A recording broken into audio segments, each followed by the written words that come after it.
You guys, welcome to season 2 of the Grappling Monthly Podcast. I am beyond excited, very happy and feel privileged to be here in Etobicoke, Ontario today, joined by Professor Jorge Britto. Hello, guys. Thank you so much. Thank you so much for joining me. I appreciate the opportunity to talk to everybody. Super cool that I get the chance to be out here visiting family and always come to train jiu-jitsu whenever possible. So I'm excited to get to know you a little bit on a personal basis, you know, your trajectory with jiu-jitsu. But before we get started, you guys, if you're enjoying the content, please like and subscribe to the channel. Leave a comment, you know, if there's something you think we can do better, please, by all means, let us know. And anything helps to support the channel and keep good jiu-jitsu content coming your way. So without any further ado, let's get started. Let's go. Oos.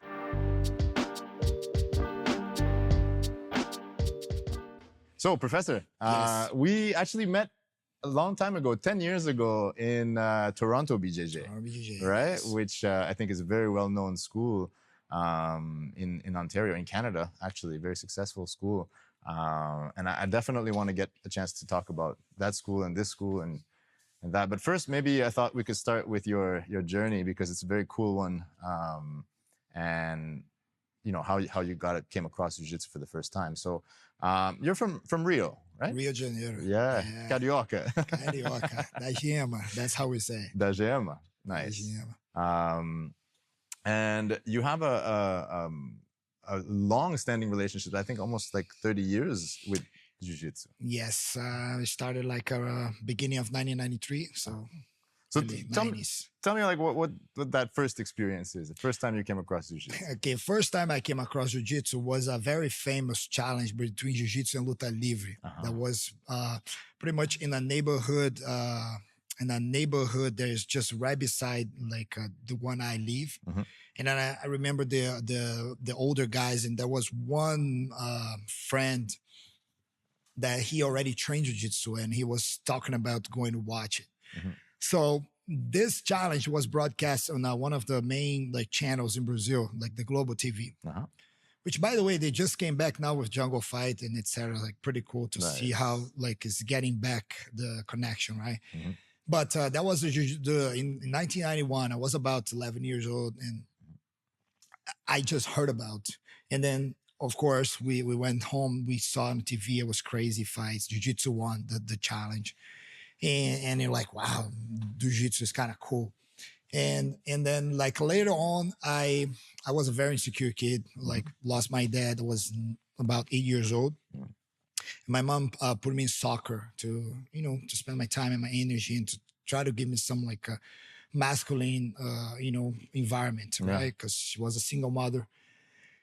And I, of course, as most Brazilian kids that live in neighborhoods like the one I came from, like soccer is kind of like our main dream, right? I was not very good, but I was very disciplined, and I always had this warrior spirit. Without even know that. I don't know if maybe the struggles in life forced me to kind of be a kind of warrior, or just the nature of my soul. And then we there like playing soccer in this club called America, which still exists, but the main field where the soccer program was really close to my place, like not very far. I could go there and back and forth. And at some point, this place was sold to become a shopping mall. And then I was kind of like hanging out in between, keep trying to go to the other facility, which was far away, and to try to find something else for my life. And it was pretty a doubt moment. I didn't know what to do. It was very tough to go there. But in the meantime, these friends that were like, this older friend of us influenced a lot of the other young guys from my group, and they start training jiu-jitsu. And I was not one of them. They talk about jiu-jitsu. I'm like, nah, I think soccer. I don't like jiu-jitsu. I started to feel that I should go to some martial arts. So then I tried out Taekwondo. Okay. And it was terrible. Like all the kicks and punches, all the perfect movements synchronized. I felt totally lost there. I could not follow any of the any of the protocols, any of the lines in the class. I was totally lost. I felt very embarrassed. And then I changed and I tried Kung Fu. Okay. The Kung Fu was so intimidating. I walk into the room, still remember the smell. And all the kids were wearing blackies and they're like, yeah, yeah. And I was like, geez, I don't want to be here. I was very scared.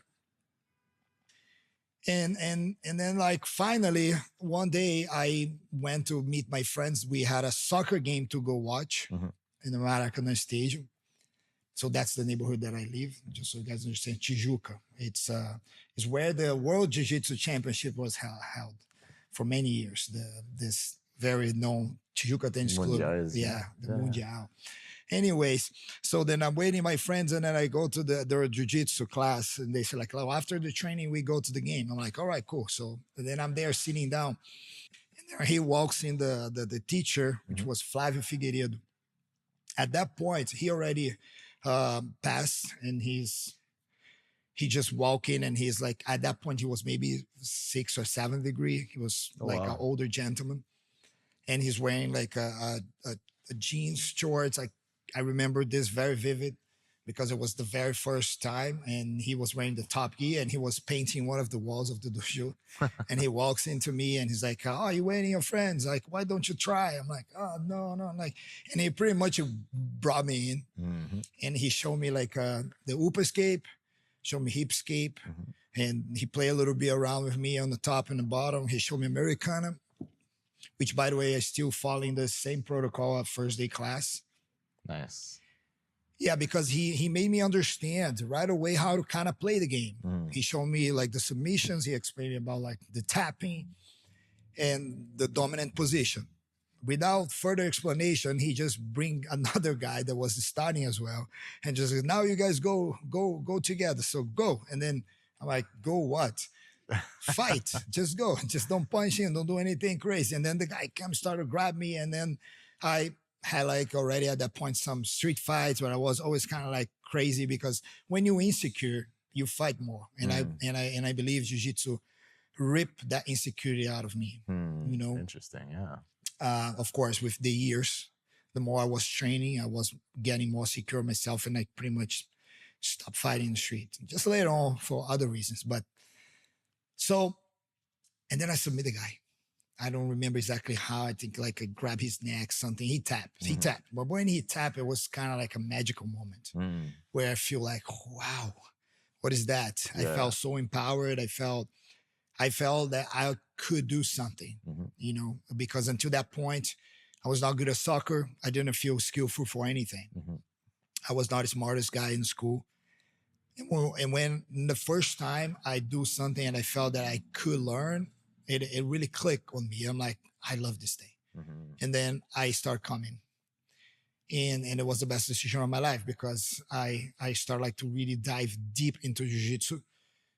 And then I quit soccer and I quit everything. And I pretty much became like a fanatic. This teacher had another professor helping him, this professor, right? Which called Fernando Figueiredo, Fernando Nutri Baby. Nutri Baby was one of the Carson Gracie black belts. He studied under Carson Gracie his whole life. And he kind of took over. He was younger than Flávio. And Flávio has other things with like even taxi driver. And as you guys understand, we're talking about early 90s, guys. Jiu-Jitsu was nothing or what is today. Gyms were small. That was like for the teachers, not a lot of money.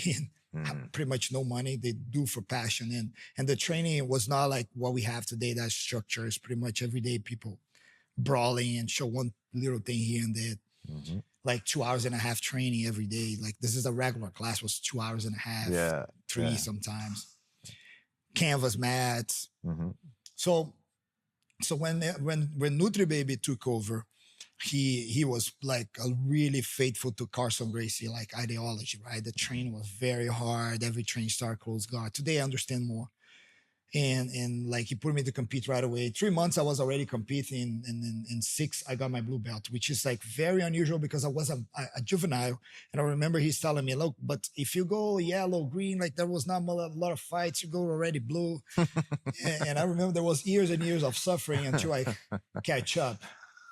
And I lost a bunch of tournaments until one day in the blue belt. So I won a Rio State Championship in 1996. So that time was kind of like, wow, I really can make it. Unfortunately, Nutri had to move to another city. And then he moved to a city close nearby because he was a physical education teacher, which is a university degree that I actually now have too, that help you to teach like sports and even martial arts and things in Brazil. Very common. Like you go to that university school, it's 4 years. And he went to this city to teach there for the state. And I was kind of left over. The gym was supposed to close. There was nobody to teach. And I was in my 2.5 years of jiu-jitsu kind of thing, fell in love already. At that point, I already had competed like even a Brazilian nationals under Carson Gracie, Brazilian nationals teams. There was that team against team. Like you got 5 guys from Carson, 5 from Barra, 5 from Nova União. Remember to lose like my match against Bruno Bastos. Hopefully he watching that one. Another legend. That we used to call him Superman because he would have come like he wear glasses, right? And when he take the glasses, would have become like a super strong. And then like I was kind of like, what I'm gonna do, because the Carson Gracie Academy was in Copacabana, right? The Figueiredo Magalhães place. But I had the pleasure to go there sometimes, but never had a Carson Gracie class with Carson. But I was able to learn from Liborio, from Bebel, and some of the guys there. Manimal, I remember a lot of classes with Manimal, and also going to Manimal. I don't know if you guys know Manimal, but he's also like an icon of the Carson Gracie gym. And then at some point, I had to choose, like, because I didn't have money to pay to go to Copacabana. And also I didn't have money to pay the gym, because at that point I was not paying already the gym, like cleaning the gym, doing everything that I could to help Nutri in this gym. And then in this jiu-jitsu back and forth, we are friends from our neighborhood. Everybody that do jiu-jitsu start to get together and be friends. And we had this training sessions in some of my friend's house that he lives in the beginning of, there's a place called Alto da Boa Vista that you go to go to Barra da Tijuca. And he lives in a very nice house there, very wealthy friend. And he would have put like a tarp on his grass, and we would train. And sometimes we would have bring kids from other school and challenge them that they could wear like boxing gloves. And we could only use jiu-jitsu against them. And we would put us some prize. And then whoever wins the match, and we always win. And one of the guys that do jiu-jitsu there was a friend called Fabio Aieta. He's a cousin of Vinicius Aieta, one of the main instructors of the Gracie Humaitá. The Gracie Humaitá in Humaitá, in the Tijuca branch, which was the branch that I started to go through him. Coming to Gracie Tijuca was literally a breakthrough in my life, because it was a different everything, different atmosphere. Like more professionalism was coming from you guys that understand soccer, coming from Várzea to professional. Coming from a little club to the actual Flamengo. Of course. So the at that point, the club Mont Sinai was like a Jewish club in Tijuca, had the biggest mat in South America. It was there. It was huge. So then first day I trained like with guys already world champions that I saw in the tournaments. I'm like, wow, what am I doing here? Gilberto Paesle, Gustavo Correa, and many others. And then I got to know that Saulo Ribeiro is the teacher of the lunch classes. And we have Hoyler coming there very often, like once, twice a week, and also training there for world championships. But then until that, I'm totally sold. And then I remember in the beginning to pay the fee. And then at some points I could not pay anymore. Same thing. Ask for Vini for some way, or Sal some way to help. And then they always helped me so much and gave me always the benefit of being like working in the gym with something. And to me, it was always like, I need to find a way to be valuable here because I was never the most skillful one. But I want to like overwork everybody. I want to come there early, train more. And I remember the biggest moment was in 1997 when we have the second World Championships. Okay. So my mom works in the laundry. I hope the guy's not getting bored. No, this is fantastic. Yeah, no. So my mom works in the laundry that is part of the army in an army base in Tijuca, and then very close to the Gracie Tijuca gym. And then she will bring me there sometimes to do some extra job that the army pay people so I can make a change here and there. And one of the commanders there is a judo player. He sees my gi and he offers my mom that I could clean my gis there and then charge any money to people. So when I'm there one day, I'm happy back and forth doing some laundry for some people, but never a lot. But then when it comes to World Championships, the branch, the Tijuca branch was the camp. So we have like over like hundreds of people training, people from Manaus, people from Belém, people from São Paulo, people from California, Los Angeles. And one of them that brought a group of competitors was Wellington Megaton Diaz, like the well-known super megaton. And he see me hustling all the time. So at that point, I did not compete the World Championship. I compete the trials they used to have before. I lost the trials. And you have to be state champion, national champion. And then that year in 1997, I lost the Rio State. I lost the national. Anyways, I could not compete, but I was there working in the gym, which I already like do something for the gym. And then one of the things I was doing well, and I was very happy that year, was the laundry, because I was with my bike back and forth, sometimes with the help of a friend that had a car. His name is Fabio Levin. Today, he's a very, very successful entrepreneur. He has a company called Coco Legal. It's like one coconut water that he started at Gracie Tijuca. Like, I don't want to make too long, but there was how jiu-jitsu was so impactful for so many people's lives. Like we learn about so much things, not just how to choke and arm more people. But Megaton sits beside me and he's helping me translating, charging the guys. And he looked at me, he's like, you really like that? I'm like, yeah, man. And he's like, yeah, you hustle very hard. So learn how to speak English, learn how to teach, because this is what's going to give you an opportunity to make a living with jiu-jitsu. Being a champion is amazing, but sometimes you win, sometimes you lose, but this is going to like give you something. Look at me. I'm living in America. I can make my life. I do what I love. And this is like a way to live. And then I'm like, wow. And then at that point, I'm like, I'm going to move to America somehow.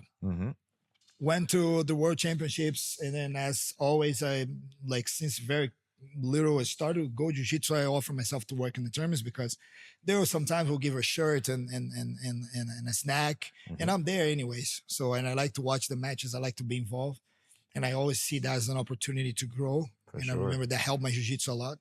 And I'm working in the second World Championships, and then we are using for the first time the scoreboards, and then we all sitting down because I was one of the ones in the table.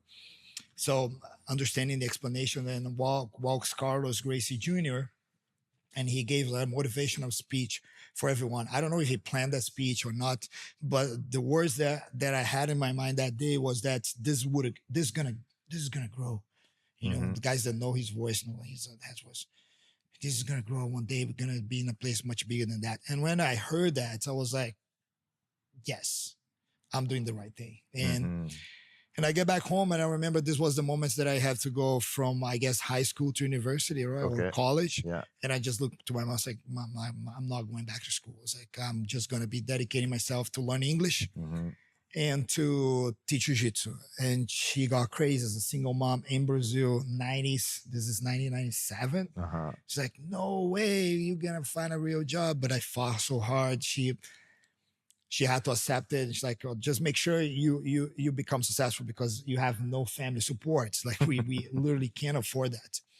And I did everything, a single thing I could possibly do to learn English, such a knock doors in English courses, and I got one English course who gave me a spot in this intensive course just to complete the number of people so they can run. Nice. And then I accepted. I remember to get the bus, and I didn't have the money to pay the fare. Ask to go under there's a roulette that you pay the fee, but I would ask the drivers to please let me go, and he would see like a young kid's like, go there. Sometimes it would take hours. Sometimes I would miss a class or two, or come late because some guys don't let me go. But I ended up making like 6 months of that course, which is supposed to be 1 year, but I did enough to be able to be functional in English. And I remember that already put me a little bit ahead. And sometimes my teachers were not able to teach some of the gringos come in Rio. Yeah. And as a purple belt, I was already teaching some privates. Nice. And that was really good for me because it helped to support my endeavor, like to pay registrations, to get a git, to get food, help my mom at home.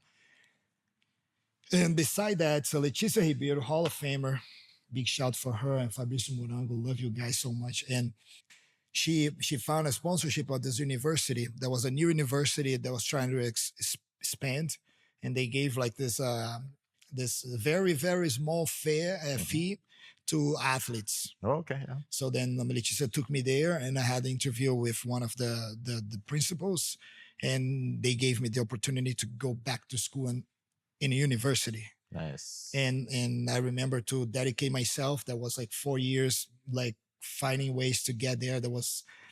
So you have an idea, let's say I will live in the extreme north, and the university was like extreme west.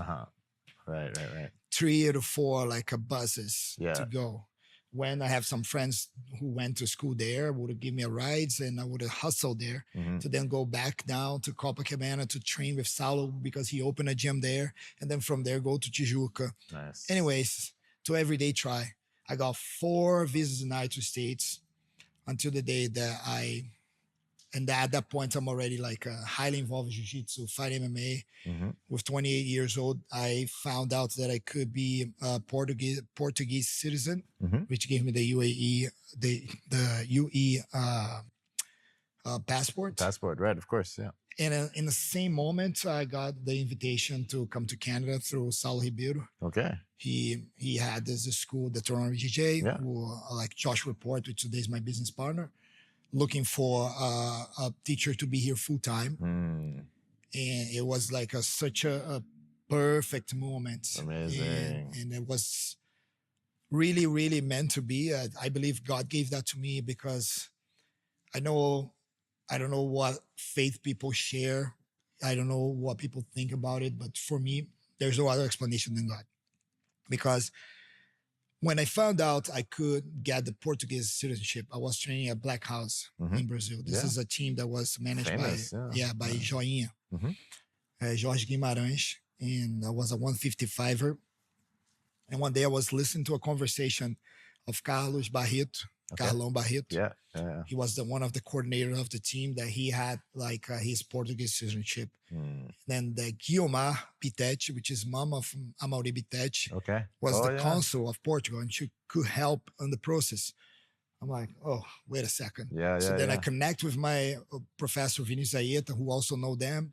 Anyways, they make the connection, and this was I don't know, some day of the week, but in a Thursday, I received a phone call from Saulo talking about the Toronto BJJ. And I'm praying. I'm literally praying to God. So how am I going to get there? I don't know. I need to find a way to get a visa. I need money. I need everything. So the next Monday, I got the letter from the Portuguese consulate that I could go there and get my citizenship. And it was like, the timing was perfect. And I ended up in Canada.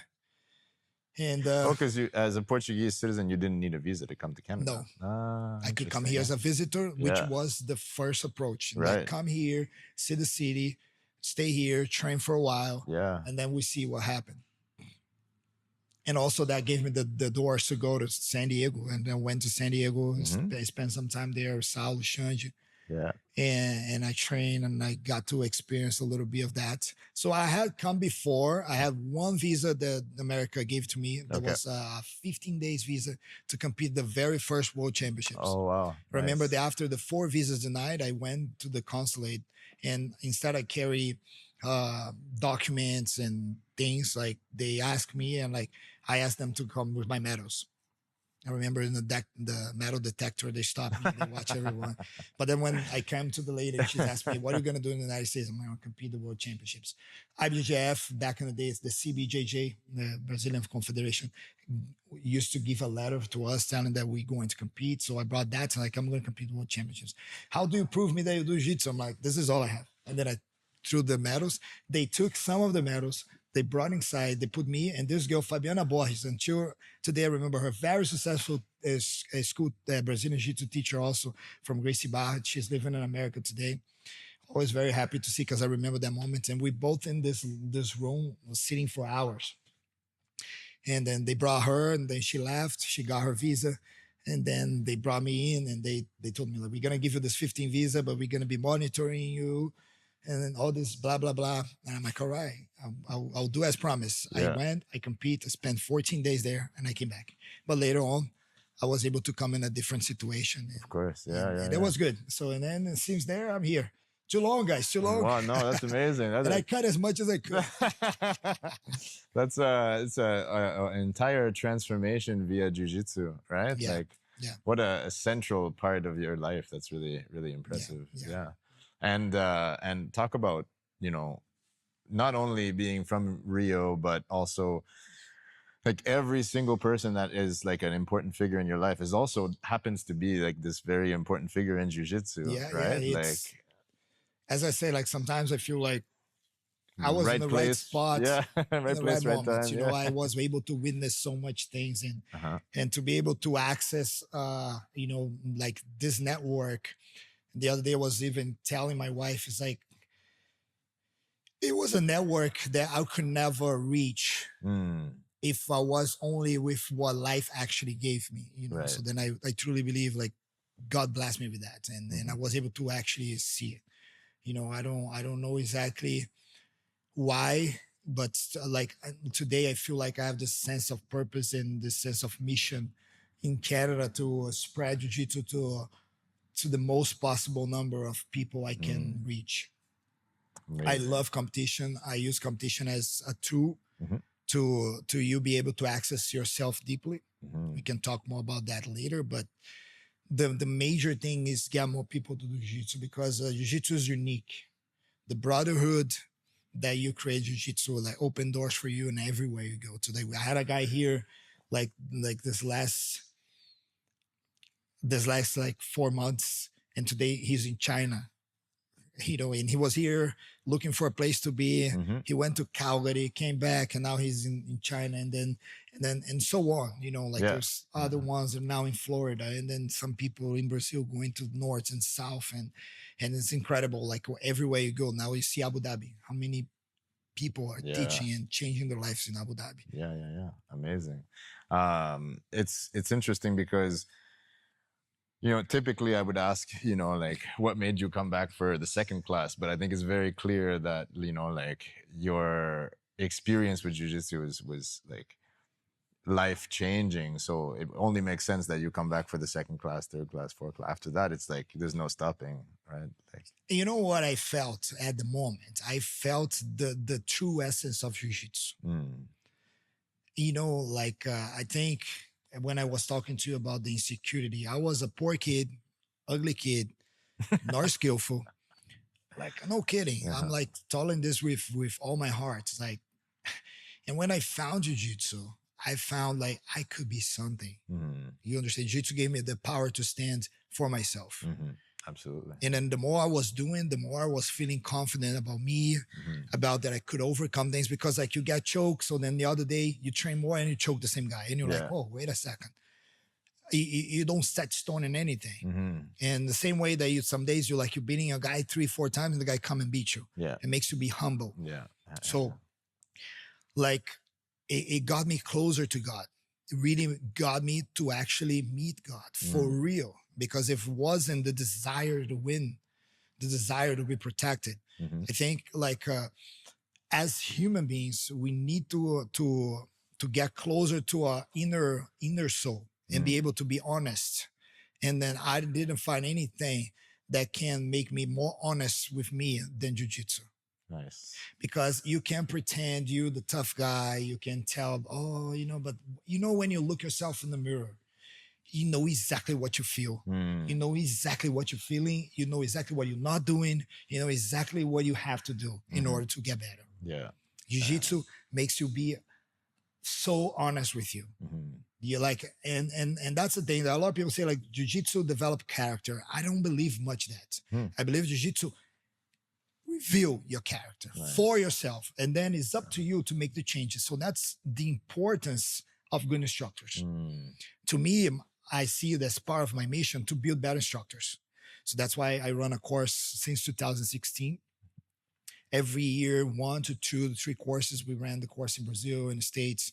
Nice. Here. I invite people, like we have, I don't know, over 300 like instructors that came through my courses.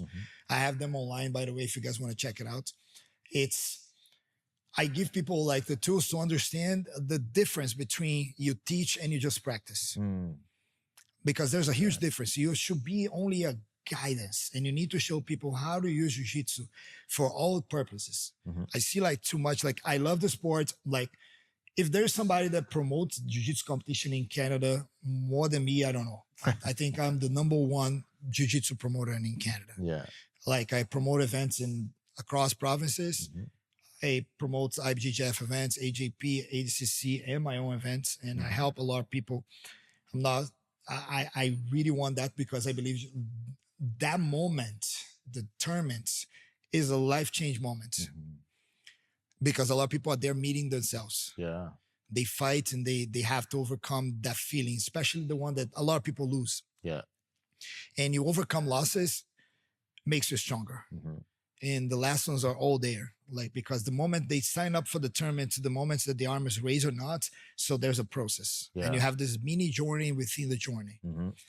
You go there, you get your black belt without competing. You're going to be a good black belt, but there's a huge difference for the ones to compete. Yeah. And then people can come and, mention the, self-defense. I got it. Yeah. But every single community, every single place will have a different atmosphere.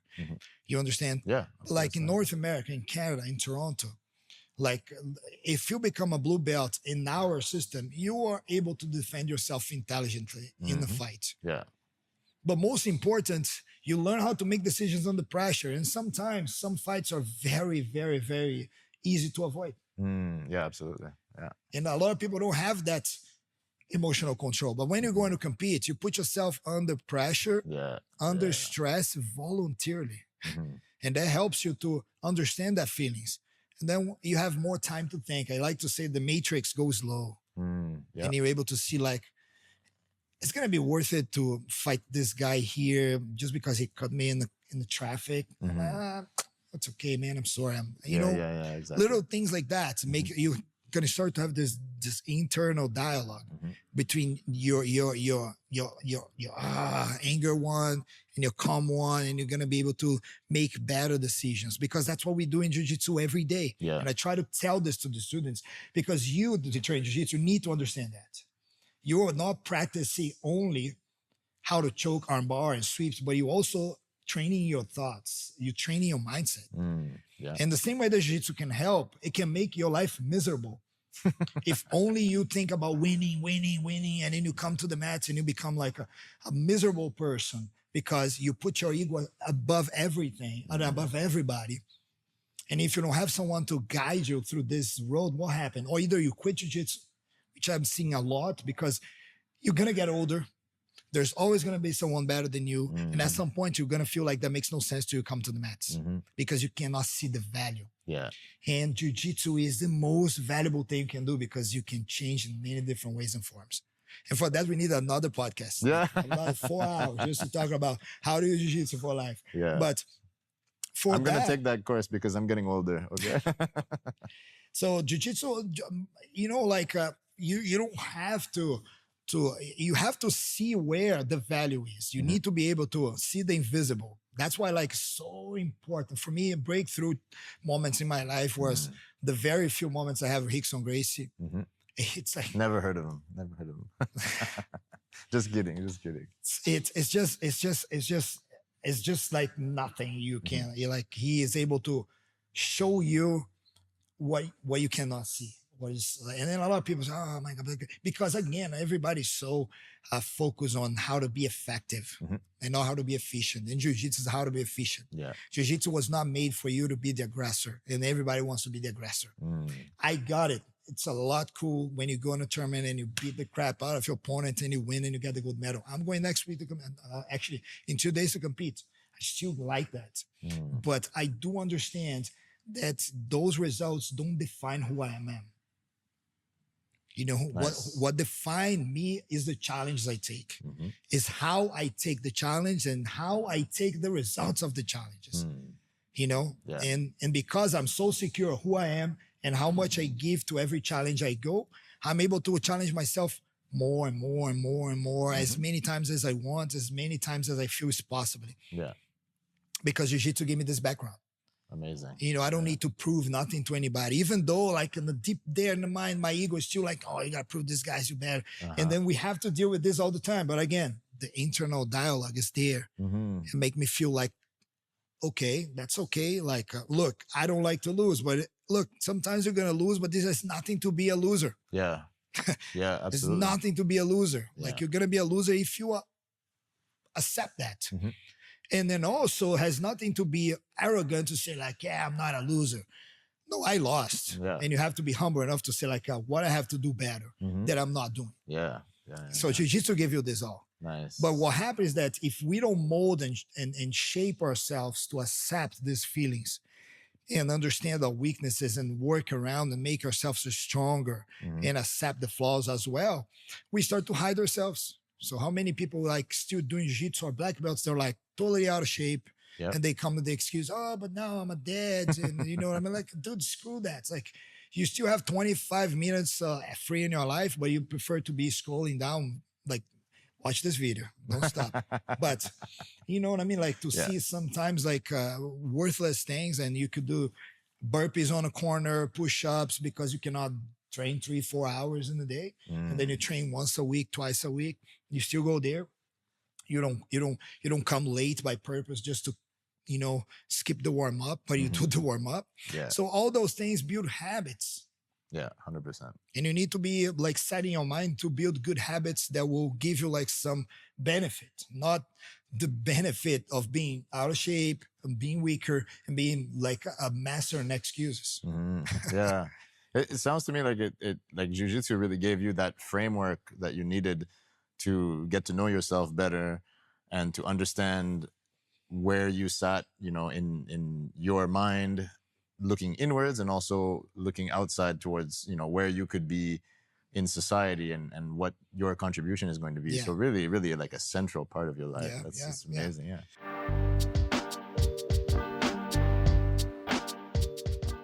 I would love it if you could maybe tell me a little bit about, you know, being originally from Canada, from Ottawa, just, you know, 4.5 hours east, kind of what your first experience and maybe how jiu-jitsu helped you navigate the cultural difference between Brazil and Canada. Like you had traveled before. It wasn't the first time outside of the country. No. I went to Portugal, States, and then I came. But how was it like once you realized, okay, I'm gonna set up here, you know, I have this opportunity, Toronto's gonna be my home.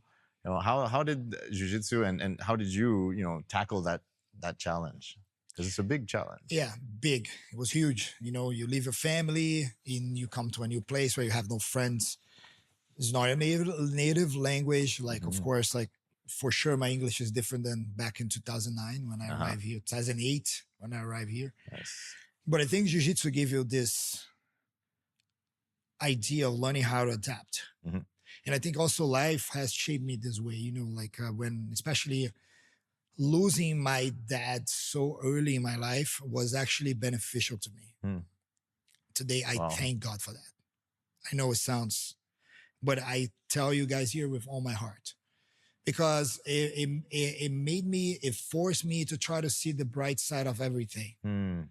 Interesting. Yeah. After that, like my family went through a lot of struggles, and my mom went to abusive relationship, and I had to witness so much things that I should have not as a kid. But I remember to always try to run away, looking to how this could be good for me. How can I see something better there? How can I? And I was always adapting. That's why when I found jiu-jitsu, was kind of like, I need that too. Yeah. Because that too is going to make me even better on this quest. Yeah. So I started like to find like, how can I make this reframe all the bad things that happened to me. And the thing is that I decided to try many things. That's a decision that I made. I know some people might like a more comfortable life, find a job here, but I decided to challenge like life in a way of like, I decided to fight MMA. I decided to like, I try every single possible challenge I could in the range of being responsible. Some sort of calculated risk, but not really respecting losses anymore. And I remember that jiu-jitsu was always the tool that I had to back myself up. Oh, if things are wrong, so what if I'm going to get stronger? I'm going to learn more. Oh, I'm going to this, and I remember like I was rewatching this post from 2017. Was my last time competing as an adult. Okay. And it was World Championships. Nice. And my second match was against André Galvão. He won that division that year. Yeah. And man, I remember that I had a match with like first, and the match went all the way to distance 10 minutes. And then I'm like on sitting here waiting on the floor, and he's jumping like before our first match. He was his first match. Oh no. I'm like, well, let's see what happens. Yeah. Well, you guys know, like the highlights is like he's smashing me and Kimura me, and I was like, man, that was great. At the moment, it feels bad, it feels horrible. Get smashed like you're in a. But when I came to train, like, it make my training be a walk in the park. Who's gonna give me that pressure of a literally animal trying to be a world champion, coming after me with full tilt? Yeah. I'm like, The best of the best. Is this what? Let's go. Yeah. Like that's like, you have to learn how to reframe that. I could be like, oh my God, I'm terrible because he beat me 4 times. Oh my, I could make this ghost and make myself less of myself to me. I'm like, no. Yeah. And also, I don't get caught on that comparison thing. So I had to work this years and years of like, that's why like competing always gonna make you check. To me, also what really made a huge difference was my MMA career. Right. Yeah, because I never fought as an athlete, right? So I always fought as a warrior. And I still live my life today like this. I don't like to be ready for things. I don't like to get ready for things. I like to be ready. Right. I don't like to think about much of formats on how it's going to be the challenge and I can attribute this for one time. And I shared this in an interview one time for Gracie Mack, but Grandmaster Helio Gracie, again, another impactful person that I model him everything. I think like if you're a teacher, Brazilian Jiu-Jitsu teacher, and you want to model a teacher, you must model Grandmaster Helio Gracie. Like, I don't think there was a more successful teacher than him. Yeah. Like the very few times that I can maybe count in my hand, 5 or 6 times, that every single word that he put out of his mouth were like still here in my mind. Yeah. And I remember this day we were training, we had the Muay branch, and then there was a super fight match, and they need somebody middleweight. I was purple belt at the time, that was not me, but they chose like one guy, and the guy stand up, so like, oh, I'm not ready yet. And I remember Professor Eller stands up. There was a wall and the window, and he stands up and he walks in. He's like, what do you mean you're not ready? I'm not gonna hear like specifically the words he said, but basically, yeah, because I don't think it's gonna be rated. Yeah. But basically, he looked to the guys like, if somebody come now in the parking lot and threat you and your kids, you're gonna tell come back in 3 weeks. Let me do my camp. Jiu-jitsu, my friend. You do jiu-jitsu, my friend. Yeah. You can be ready every time to everything. That was the jiu-jitsu he built. Yeah. We need to be ready, not for, oh, look, man, somebody call you here now. There's $3,000 extra that you forgot to withdraw, and this is yours. Like, nice. You got to be ready for like, hey, your mom has cancer now. You got to take care of this. Yes, let's go. How are you going to handle your emotions there? This is what makes you a strong human. It's not like how you deal with good things. Yeah. And most of the days are good, they're awesome. So that's why we have to be grateful. You see how much this teach you. And in that moment when he said that, I'm like, wow. And I embrace that. Yeah. I'm like, I want to be ready for everything. So then a lot of my MMA fights were like 15 days notice. People call me like, yeah, okay, go. Like I told you, like I was walking in the other day, taking my family for this Spartan race. I didn't have much idea what it was. Yeah. I'm like, you know what? I'll sign up. I'll do now. People are like, we're going to do now. I'm like, yeah, okay, cool. And I went. It's like, because I knew I was ready. Yeah. I don't need to get ready. Am I going to have the best performance as an athlete? They get ready for that. If I put that as a focus and you line up for this, so if you're an athlete, you want to be world champion, you need to have the discipline and everything, you're going to get it.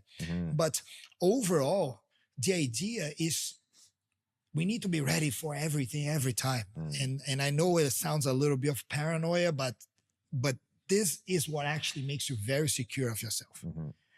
You know, is to know that if things get ugly, I'm going to get out of this. Yeah.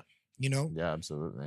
I have that confidence. So that's why I encourage a lot of people to compete. Yeah. Because at some level, you know, not everybody going to be able to fight MMA. Like to me, fight MMA was like, because at some point, jiu-jitsu got me in a comfortable zone. Yeah. Like, compete jiu-jitsu became more as a fun thing than actually a challenge. Right. You know, it's like, I'm competing in 2 weeks. I'm like, oh, I'm going to have a lot of fun. I'm going to see my friends. Yeah. You know what I mean? Of course, like, oh, yeah, of you course. I still feel the adrenaline, but it's not like as, oh, you're going to fight MMA. Yeah. You like in a cage or in a ring that you can be knocked out. You walk in literally ready to die. You don't know what's going to happen. You can have like a permanent injury and be really like, you don't know, you know, and you walk in with that mentality. It's the closest we can get from the samurais. Yeah. That's what I always thought. So I always want to follow that Bushido that way. And I feel like that's a lot of what Professors Saulo and Shandi preach as well, right? Like in terms of their lifestyle and their way of doing things. Because you trained with them. Oh my God. Saulo pretty much was like he molded a lot of me. It's like I was with Saulo as a teenager to an adult. And then also I was like, it's just like, as I told you, I was very blessed to have like such a great people around me, you know, like, and another thing that teach me, like you are the people that you're around. So you have to choose very well the people you hang out. Yeah. You hang out to be with the wrong people, my friend, your life stagnated. Yeah. Because like people push you. Like for me, it was so good to have they were like so inspiring to be beside like a world champion. Yeah. They would like beat everybody. Yeah. Then comes his brother. It's like, man, like, let's go. Yeah. You know, and it makes you have more confidence, you know, like you got to look for good role models. Always. That's actually why I married my wife, because she's that person, right? For me, that is it like pushes you, right? Yeah, exactly. To be a better person. Yeah. Your partnerships need to be based on like in things that are going to make you better. Sometimes there will be people that's going to be below with you that you feel that you are helping them and inspired. That's good. But as long as you understand that the model you want to follow is the ones that are above you, not by jealousy or by competitiveness, but it's some sort of like competition that is healthy for yourself. You need to always, because it will bring you up. Yeah. So you don't want to be around people that make things simple and easy. Like, let's gonna find a shortcut here. When people start to talk to me in this way, I'm like, I'm out, because again, there's no shortcuts. There's not really like like people, you gotta work smarter, not harder. I'm like, dude, you're gonna work harder and smarter. And smarter, exactly. You understand? Yeah. If you're thinking about not working harder, you already losing. You already lost. So you gotta understand that there's no easy way. But once you get used to, it become easy. Yeah. Because you build the habits of always trying your best, always giving your best. And that's like the new normal for you. Yeah. Like when you like lacking, you start to feel bad. You're like, what am I doing wrong here? I'm like, exactly. Who am I? I'm not this person. You build that's what I'm saying. By nature, George, lazy. Scared, everybody, insecure. We all have that. We know on how much degree. But I have to shut down that George. And sometimes that George emerges and I have to fight him. That's the biggest battle. Every day. Waking up in the morning from the time I'm going to sleep. Every day I feel like, I want to quit. Like not every day, but many days I feel like, screw all this. I'm quitting. I'm doing this. I'm like, and then the challenges that we put ourselves in and we're like, yeah.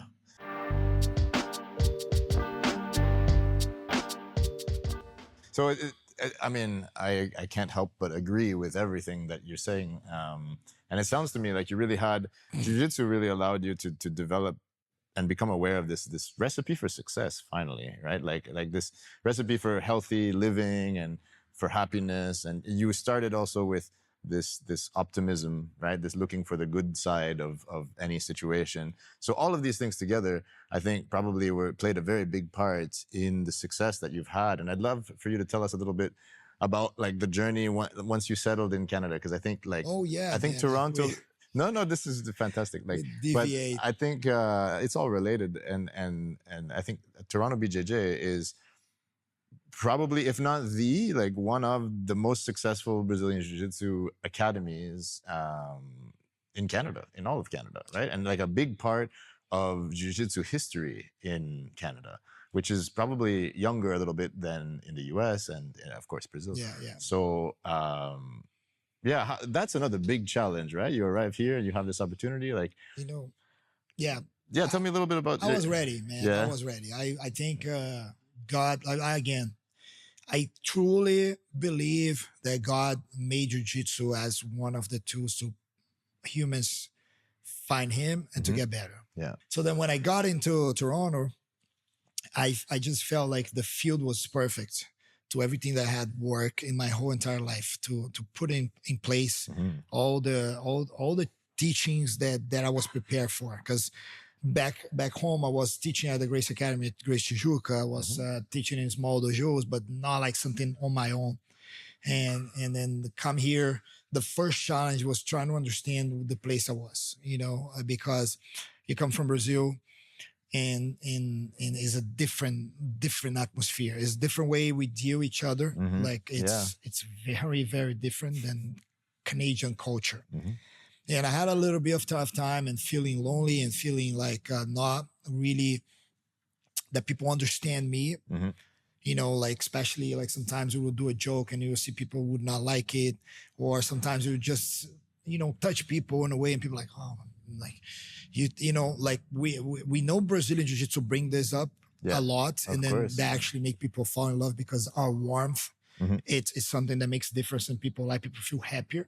But then also I could see the other way because, as I said, Jiu-Jitsu helped me to always adapt. I understand, like, look, I'm coming here. I'm the different. I cannot push everyone to be Brazilian. You understand? I need to be a little bit Canadian. And then I started to try to involve myself as much as possible with like the Canadian culture, but not like... just museums and things. Of course, I went to the places to watch, but I was trying like just to sit down and see how my students will behave with his friends, like especially kids, how is like, there's things today as a father of two Canadian kids that I don't like it and that I want to change. Interesting. And I wanted to be able to, with Jiu-Jitsu, contribute. But overall, it helped me to keep myself in there and to make the difference, and to be a teacher where people will respect me. And I remember it's very hard to a Brazilian to don't be surrounded by a lot of people because we, especially in Jiu-Jitsu, we're like, of course. My friends. And I learned that I should be a little bit more isolated if I wanted to take the role as a leader. And I had to sacrifice sometimes to even make deeper relationship with people because that would not be what is acceptable to my role as a head instructor of a gym of that size. Of course, yeah, absolutely. And then right off the bat, my goal was to multiply the gym, because if I didn't have the vision, and then I remember like talking to Josh that today is one of my biggest partners. Like we do so many things, but he's walking with me Bloor Street, and I look at him and it's like, man, I'm workaholic here, and you don't know how much I have in my mind. And he's like, yeah, every Brazilian say that in the first 15 days. I'm like, yeah, talk to me in 5 years. You know what I mean? Because like this is one of the fantastic things. Today I barely need to go there. Yeah. I can walk to Toronto GJ. There's students that probably don't even know my name. Such a good structures there. Of course, there's a lot of Josh. He deeply invests. He believes in all the projects that would lay down to him. And again, to me, the one I feel is more important was the preparation of instructors. Yeah. You know, the instructors course, like to build like the atmosphere and to make them follow a path to that, and to understand the difference between being an instructor of Brazilian Jiu-Jitsu. Yeah. This extraordinary tool that you are allowing people to get to know, and they're knowing through your eyes. It cannot be from your personal eyes. Yeah. It has to be for what Jiu-Jitsu actually is. And they need to find themselves in that, not the way you wanted it. Of course, the way I want it is the most faithful way of what the martial art actually is for you. Yeah. But if I sort of like to put people to be more like in the style of technique, or to be more, that's cool. It's valid. I don't criticize, but I don't think you can reach more people with that. And if you cannot reach more people, you create social clubs. Right. We're not here for that. We're here like to build like a better people, to actually make a huge difference in the society. And I think today we need to make this. Is a must, because the society is becoming weak, is becoming like all like polarized, like people here, you know, like. And then when you accept yourself as a human, and everything starts with you, like, oh, these guys need to change, this politics is changing. No, who else changes you first? To get deep to yourself and see like, look, I'm full of BS.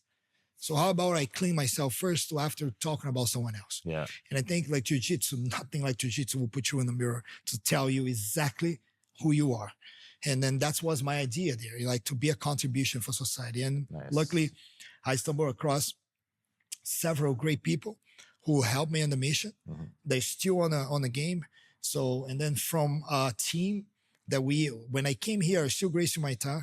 So Saulo created his association. But at some points, we started to grow in a way that I felt I was an organic growth of Jiu-Jitsu. And I had to like really detach from my master, which was very hard for me to have to come to someone as Saulo, which was like the person that gave me the best opportunity of my life, you know, and try to like, until today, I don't feel like how they see that, but the way I feel is like, it was necessary to make Jiu-Jitsu grow more.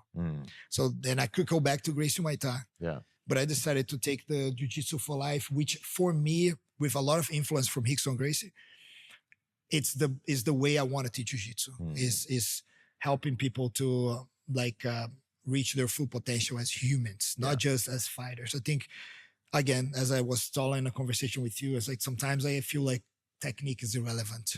If you don't have the proper mindset, you can learn all kind of techniques, but you're not going to be able to apply it. And most importantly, the training won't give you the lessons that you can extend to your life. And then what happened? You quit. Yeah. Because at some point, it won't make no sense. It's nothing like just playing ping pong. At some point, you're like, I don't want to do it. Yeah. Oh, if you go deep in ping pong, can you like take lessons? Yes. You're going to find lessons in running, like soccer, you know what I mean? Of course, yeah. This is what I do. Yeah.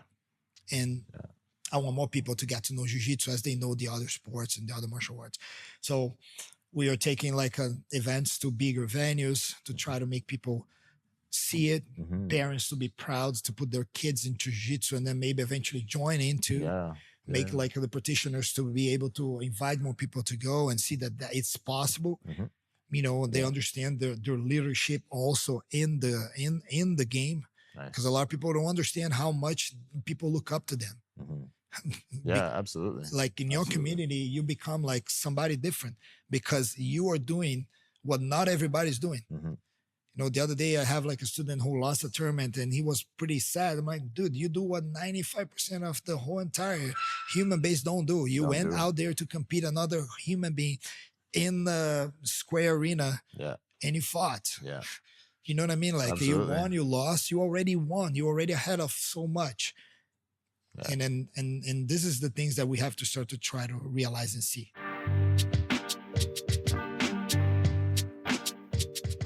We're back. We're back with Professor Jorge Britto. Fifth Dan, right? Yeah, Black belt? Fifth degree? Yes. Fifth degree black belt under Professor Shandy Saulo. Like today, Megaton. I came from Grace Tijuca. I've been getting my degrees from, like, I got one from Saulo, one from Hoyle, one from Vini. It's been they're being my 3 masters since I got to Grace Tijuca. So the last one, I basically I made the time, and I was waiting for one of them to be with me to stripe up my mat, nice. my belt. Uh-huh. So then Hoyle Gracie came here in Etobicoke, and he put the stripe, nice. Endorsing the promotion, I guess. Like the degrees on the black belts, they really start to man to you when you really realize that in a black belt that you actually start learning jiu-jitsu, right? And so we always hear this, but when we purple, brown belts, we're like, nah, I just want my black belt. Yeah. But when you got into the black belt, you realize that you in this deep hole where you can only walk into the light, Yeah. And there's no way back. Yeah. And you gotta keep moving forward. And the less you walk, the darker it gets, So you keep walking, and then when you go and you got your degree, you feel like, that's a milestone. Nice. And you look back and you see the difference of you when you first started as a black belt. Yeah, for sure. And then as 5 degree black belt, and especially because the timing. It's like the first 3 stripes you get in 3 years. Mm-hmm. Then the 4th, the 5th, the 6th, the 7th is in 5 years. Each? Yeah. Oh, wow. Okay. Yeah. So it's a pretty big deal when you active on the match training, and it means something. Yeah, absolutely. It's really special. That's awesome. Yeah. That's awesome.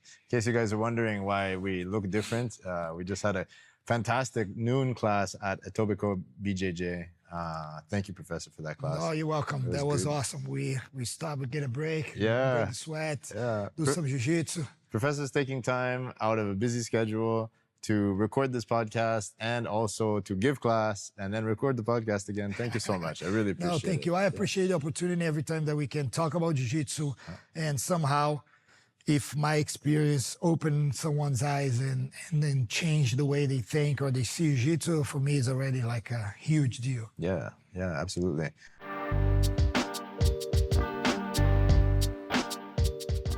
I did want to ask you, and then I want to make sure that we talk about how to get in touch, how to train at the Etobicoke, and where, Toronto BJJ, all the school, the network and stuff like that. Make sure that we talk about that. But I did want to get your perspective on jiu-jitsu competition today. Like, you're a very active competitor. You have been for a very long time, and you've seen the sport, gi and no gi, evolve probably 10 times over, 20 times over. It's exploded, right, in the last few years. So I would love to hear your opinion on how the sport is doing right now and where you think it's going. Well, I'm not surprised, because when we know how jiu-jitsu is capable to hook people, and to make people fall in love for the art and for what the art actually gives to you. We can't be surprised with the growth. The more people discover jiu-jitsu, the more they're going to be passionate about it, and competition is a big part of it. Because that's a place where you test yourself, where you actually become part of a community. I think the sense of belong, it brings too much people, brings a lot of people, and it is very, very beneficial in many different ways. And encourage more people to train, and it's like, I like to remind my first competition. I was fortunate to my very first match to win. I lost the second one. Okay. But I lost the first, but I win the first. And many competitions that when you go and you break through and you win something special, or you win a match, or you survive. And I feel like every competition, out of the hundreds of matches, there's few people who would change their life right there, who become a different person. Yeah. And what I feel is that the sport is still far away to be professional. We make big steps. It's much better for the guys that want to use competition as a way of life. Just still feel to me, it's not possible. You can, there's maybe 0.5% of people that make it, and they have to sacrifice a lot. They need to be very talented. They need to have the proper support network. It's a lot more than other sports to be successful in Brazilian Jiu-Jitsu. That's why we appreciate so much. When you see guys that win a lot, you're like, man, you know how hard it is that. They make it look easy, and you're like, wow. And because the constant results and to be able to display the technique and to perform that way, we know how hard it is. And without much return. Money, talking about financial. So this is one of the reasons that I always try to get myself pretty open to all the opportunities Jiu-Jitsu can give a financial return to me, and then I'm able to make a living with something that I'm passionate about it. And in that way, I find a different way to enjoy competition. Not in a way of only go there to the win, which is I always want to win, but I really learned how to don't respect the losses. And I really enjoy the fact that I don't really enjoy making too much preparation for tournaments. I like to be always training, and I feel like I should be able to step up and compete anytime that I feel like it, and that's what I do. So I'm competing 2 days from now. It's I'm just train like I train every week. I don't make anything special. Oh, George, is that going to affect your performance? It definitely will, but I'm not there looking for that. I'm looking for my efficiency. How can I handle that situation against somebody trained on that environment? And I'll be there, and how I'm going to handle that, how I'm going to handle my emotions. And if I decide that I want to win something, so I know what I have to do. And if that is my goal, I'll go. But I want to win every time. But I want people to understand this, because I pass this perspective to my students, because today I feel like I work a lot more, and behind the scenes, I organize over 10 events a year in Canada. And that includes ADCC, GJF, events that have 1,000 people competing, which for Canada is big, but it's still small in the whole spectrum of Jiu-Jitsu. We see now the World Jiu-Jitsu League making 5,000 competitors events. Just last weekend in Long Beach. Incredible. And of course, Canada is still not there yet. Brazil, we see every weekend 2,000 people. It's just normal. We'll get there, and we will try to set up things to be ready for that growth. But again, I feel like we should have to, as instructors, to pass the right perspective for the competitors, for the students. People need to understand that this is still an amateur sport, and your biggest accomplishment sometimes will be just participate. And then you don't define yourself by the results, but you learn, you experience the stress and the other benefits that you have to compete much better than sometimes just win. Because a win is very subjective. There's a few times in my life where I won and I didn't learn as much as when I lost. And in fact, my losses were what made me much better. You know? Yeah, absolutely. Not preaching for the loss here, but you need to understand that when you have a regular job life where you train maybe 3 times a week, 2 hours, your perspective should be, I'm going to try my best. And a lot of people only want to play for the win, but with the win of if I cannot put everything, I'm not going to be ready. And that's not true. A lot of times you're going to make the best camp of your life. You're going to do everything. 3, 4 times, you lose first match, 30 seconds, a referee mistake. So, and now you are not allowing yourself to go in an environment, to go through a process that will make you grow because you're afraid of the loss. You're building the habit of not trying your very best. You're building the habit of be afraid of failure. When we are afraid of failure, that will translate to even to your game on the mats. Because I need to try to take down, I need to try to sweep, I need to try to guard pass, I need to try to defend myself. Oh, what if I fail? Go again. And you go again with what? With more information, with more experience. And that is priceless. Yeah, 100%. And this is what I look into the competition. This is the experience I want my students to look forward there. That's when Carlos Gracie says, yeah, jiu-jitsu is a win-win. It's a win-win if you know how to see that. Right. Yeah. Otherwise, you're going to always look for the 3% of guys who are all the way in the top of the food chain, that winning all the tournaments. So how come you want to compete? You will say like, no, I'm never going to do that. Yeah. You know, I won't be able to make the 5 hours of training plus physical preparation and special nutrition. It's like I'm just a regular dude. So how are you going to do this? And then now you're not going to experience.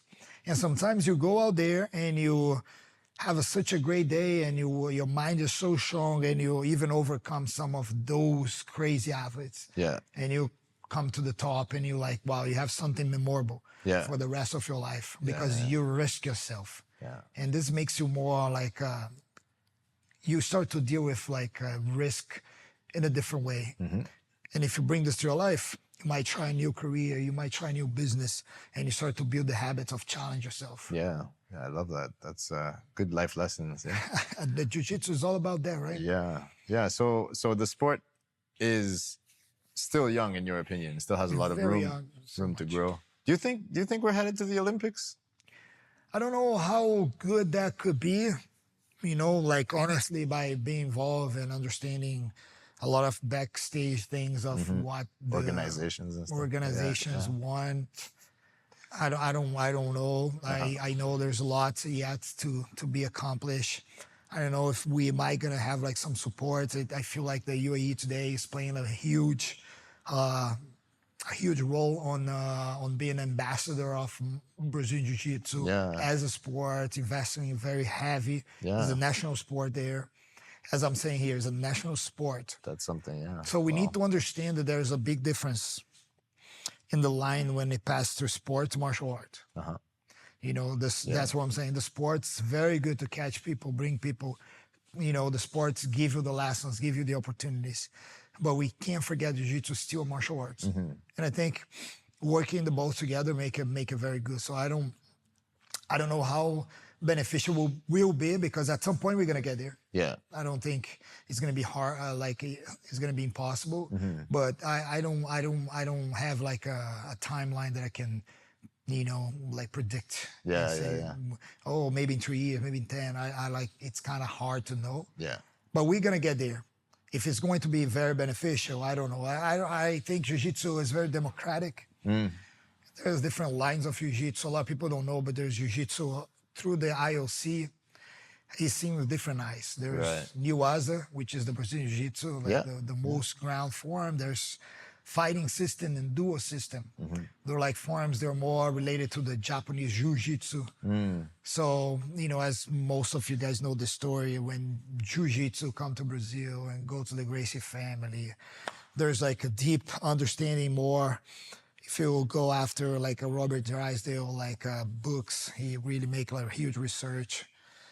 And, but basically when it comes down to the ground game, became Brazilian. So we won't hear Brazilian Jiu-Jitsu in the Olympics because they can't name a sport after a country. Yeah, so that's an interesting point. Yeah. That's why it comes to Niwaza. So that's the JJIF. There's a lot of countries now. Like Canada is like is sending always like competitors to this JJIF. They compete with red belts or blue belts. It's a different formats. The rules for the Niwaza are pretty much the same as the IBJJF or the AJP. Yeah, which is AJP format. To me, it's amazing. It leads Jiu-Jitsu to be really professional. To at some point we have teams. And have like athletes being paid to represent a team. Yeah. Which happens already, but not like, you know, formal. Yeah. Formally, you know, like you don't sign a contract here. Like there's no like this, like now Atos sign. There's some sort of agreements, but we're not yet there. Yeah. That sponsor going to sponsor a team. Because think about it. You got world championships. Then if you own an academy and you have like a team with like 20 competitors, right? So you're probably going to sponsor some of those competitors I know because I've been there before. You go into the trip, you're going to pay by your pocket. Yeah.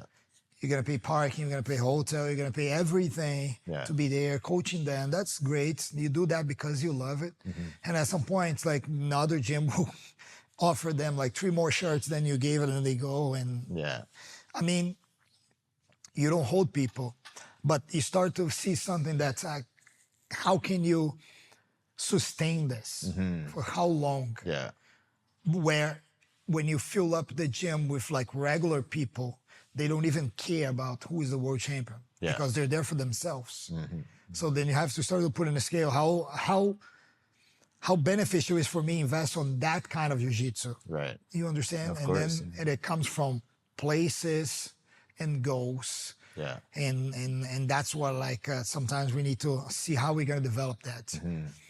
You know, the idea is we bring jiu-jitsu to more people because we're gonna be able to build a bigger fan base that will like and enjoy to see the heroes, the actual athletes, the 3%ers. Yeah. And they're gonna pay to go to events. They're gonna pay pay-per-view. They're gonna buy shirts. They're gonna start to like the teams for the guys who are playing for the team, and then we will get there. Yeah. I think everything's lining up. I think IBJJF again does an incredible job, lay down the foundation for most of Brazilian Jiu-Jitsu competition. I was very fortunate to like be working in the beginning of the stages.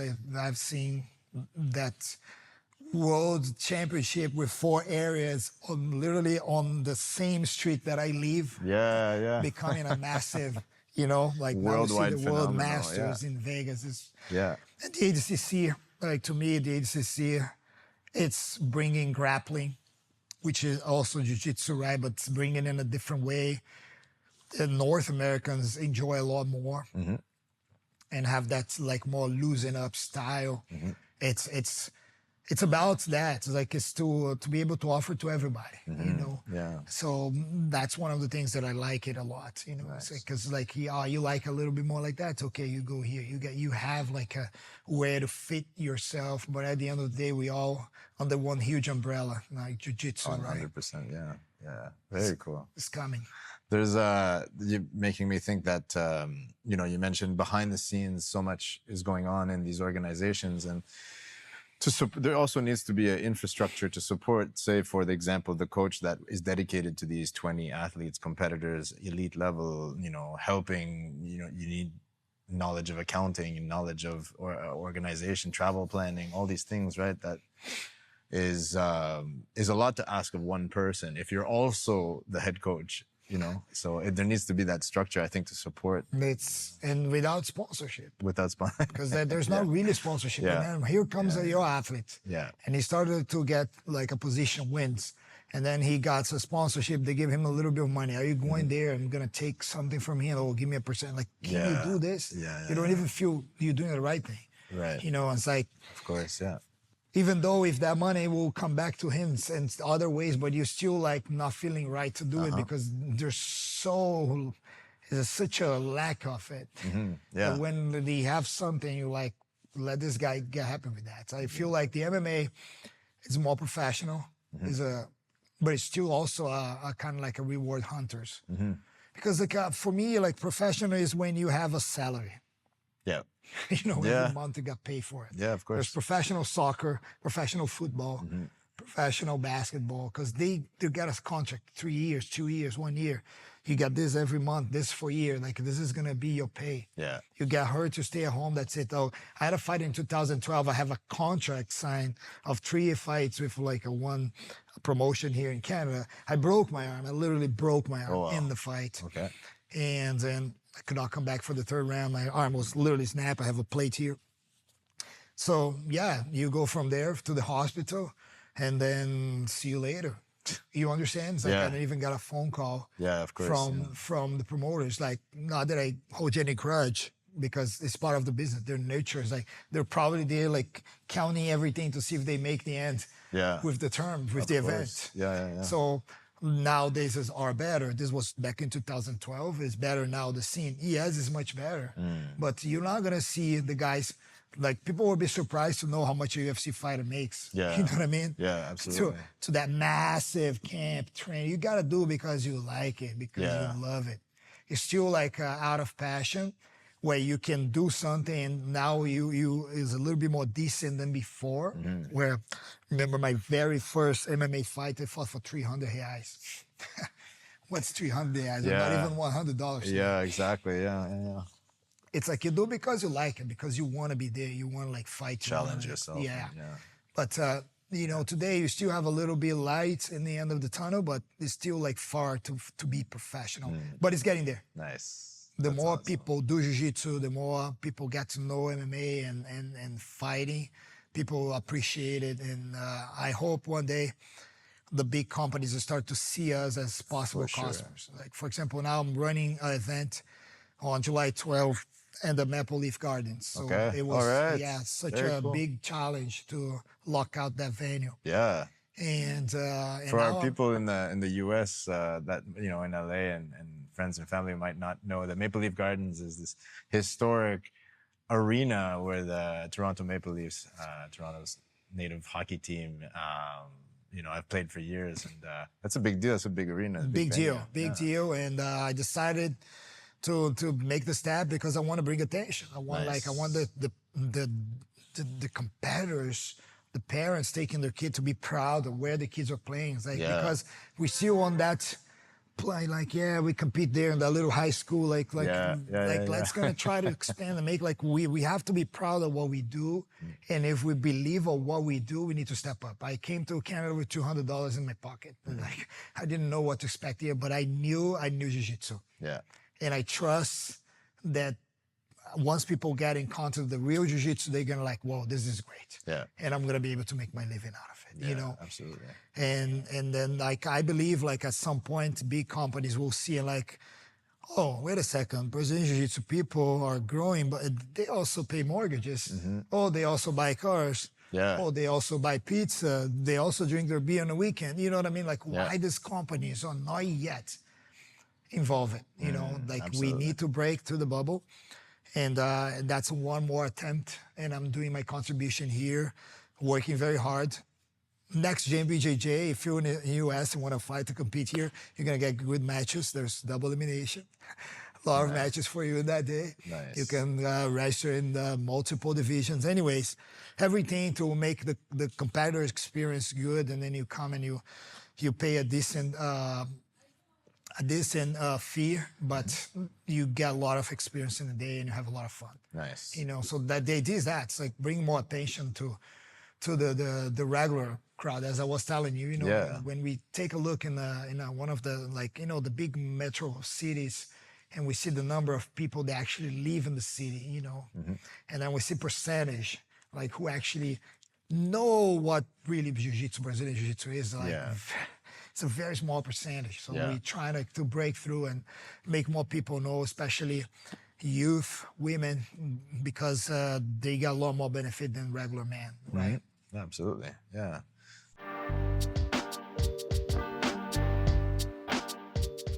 One quick thing I wanted to touch on right before we close. You know, you're not old by any imagination, but as you know, we all get older. You're in your 40s, 45. Right? 45? I'm 44. There we go. Same age.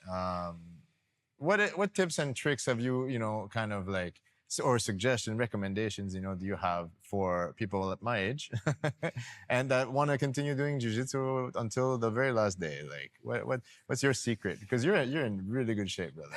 Thank you.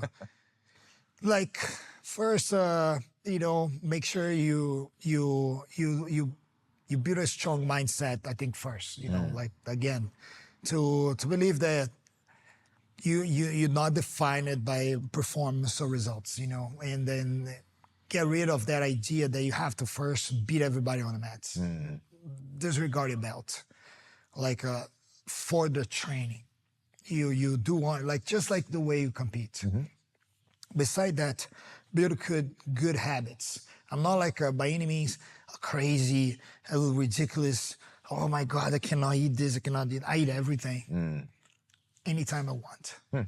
But I built that freedom. Me too, but I built that freedom because I had a lot of discipline on most of my days. Right. Sometimes I take periods of my life and I be 90, 75, 80 days with like, I cut like sugar or bread and to take control over my desires. I'm a big believer in fasting, but not on the chemical ways, more in the spiritual ways. I think every single thing that comes to our lives that comes down to the emotional control. A lot of eating is emotional. A lot of drinking is emotional.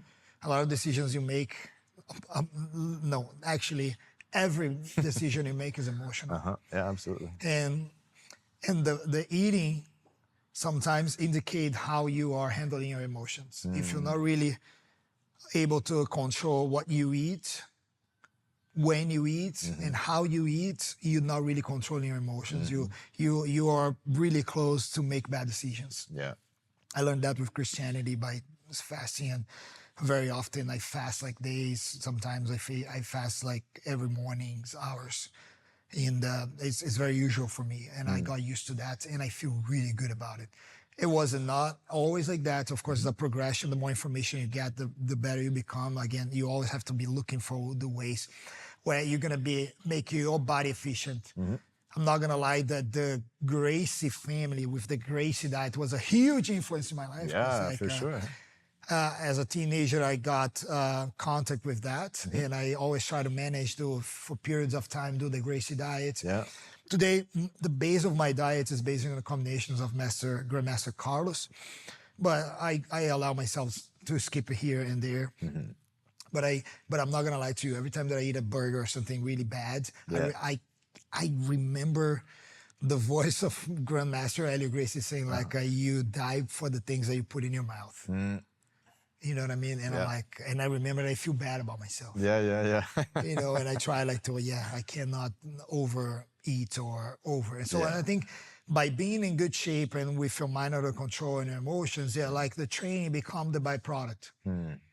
And then another habits that you need to build. Some people like they wanted to make the big training, especially now I'm gonna talk to people who had trained jiu-jitsu before. Yeah. And they start like to life change because they start maybe with 20, 25, life is one way. Yeah. Start to go 30, the 40s, like life is totally different. Yep. And now they cannot train anymore 5 times a week, 2 hours a day. They now have this only gap of 3 days. They're going to have to make a sacrifice to be there. Don't stop. Do whatever sacrifice you have to do it. Go the 2 times a week that you have. Do the 1 hour that you can. Go there. Don't be talking on the side. Roll. Don't skip the rolling, and learn how to defend yourself. Jiu-jitsu is defense. So that's the moment that you have to detach from jiu-jitsu competition. And eventually you're going to be in such a great shape that you're going to be feeling comfortable to compete again. And you're going to compete training 3 times a week, twice a week. Yeah. And you're not going to be doing over preparation to compete in the Masters 1, 2, 3. You know, this is the mentality that sometimes is passed to you by all these Instagram posts that people see, like the 3% of guys training so hard. Yeah. The Joe Meows, there's like, he's extraordinary. Yeah, absolutely. Oh, he's in the Master 1, going to Master 2. I have to be like him. No, you're not going to be like him. No, yeah. And you don't have to. Yeah. You need to be yourself and the very best version of yourself. Yeah. And if the very best version of yourself, be able to go right there, win a tournament or lose in the first round, but be able to go through the whole entire process. Yeah. That's already win because you build good habits of eating. You're going to build good habits of be training more consistently. And a lot of times people quit jiu-jitsu on those periods. Oh, I got 2 kids now. So then now you're not going to train anymore. So how are you going to be a role model for your kids? They're going to see a person that quits their passion when they're on their 40s, on their 30s. That doesn't make any sense to me. Yeah. Oh, but I'm going to have to sacrifice watching the football games. What is more valuable? Yeah, exactly. Your kids and the example you're going to set for them, or your booze every weekend with your friends, because you're going to have time for that. Yeah. Yeah, exactly. So it's a matter of choices, and the choices come from what? From the emotional control we have. And a lot of people, they cannot handle themselves. They lack on that discipline. Yep. Yeah, of course. You know, like the famous Joko, another amazing person that trains jiu-jitsu, says it's like discipline equals freedom. And you gotta discipline yourself to read the right things, to listen the right things, to be able to transform your thoughts and your actions. Fantastic. I mean, wise words, lived experience, but also really, really well said. Thank you for sharing that.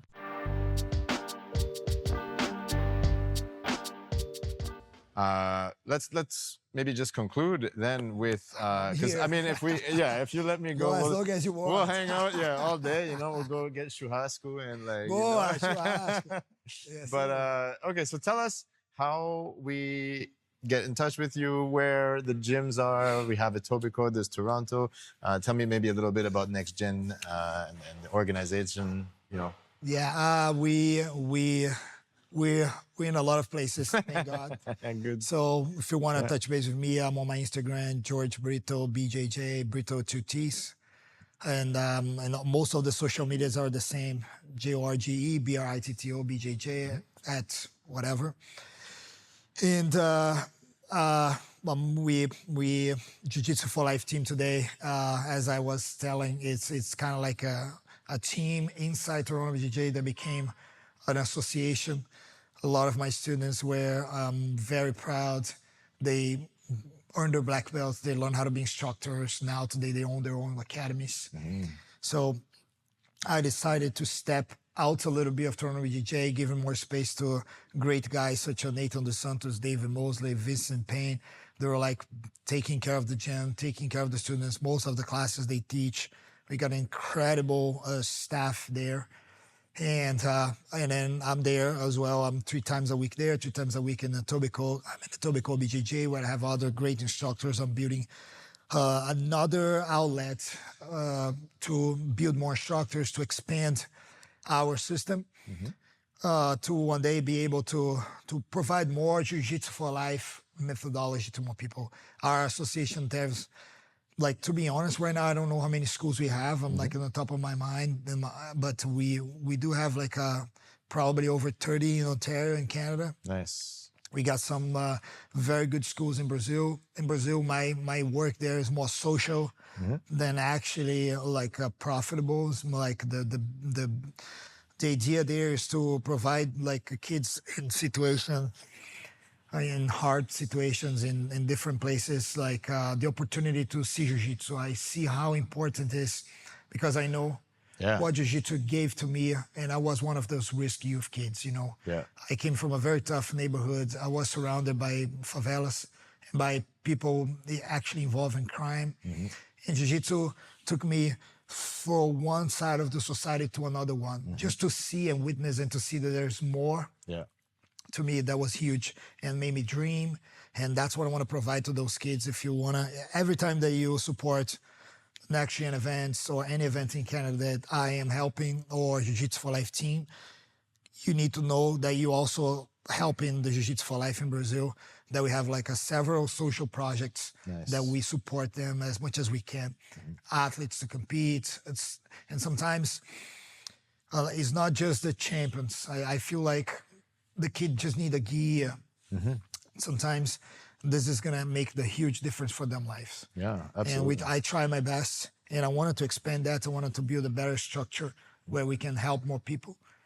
Of course, there's a lot of people doing incredible things, and we're doing our part.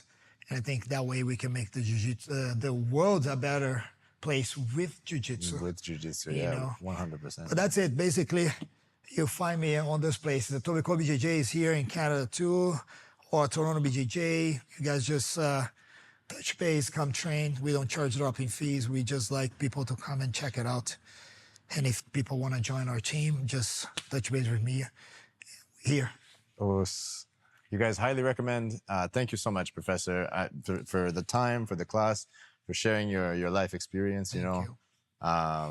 So much just in a short period of time, and so much more to come. I'm only see very, very positive things for you, and thank you. Excited to see where the association continues to grow, Jiu-Jitsu continue to grow in Canada, and being a part of it as well. So thank you so much. Thank you. I appreciate it. Thank appreciate you so much. Valeu, professor. Valeu. Então,